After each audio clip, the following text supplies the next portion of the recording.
बकर की तहसील दरिया खान में पुलिस की जराइम पेशा अनासर के खिलाफ बड़ी कार्रवाई। थाना हयात खान शहीद पुलिस ने 3 खतरनाक मुलजमान को असलहा समेत धर लिया। रिपोर्ट एम सईद बिशारती और आप देख रहे हैं आज तक। SDPO कलूर कोट जफर इकबाल कलियार की निगरानी में SHO थाना हयात खान शहीद इंस्पेक्टर गुलाम शब्बीर अब्बास और उनकी टीम ने जराइम पेशा अफराद के खिलाफ मुअस्सर कार्रवाई करते हुए कत्ल जैसे संगीन जुर्म में मतलूब मुलजिम ज़काउल्लाह वल्द अब्दुल सत्तार को गिरफ्तार कर लिया।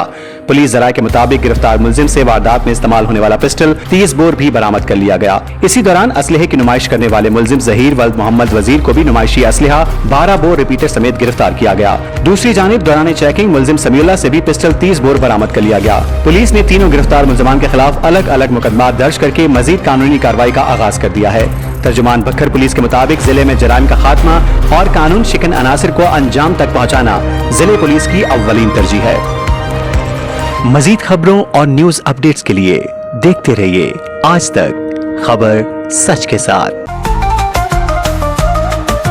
आज तक न्यूज, खबर सच के साथ।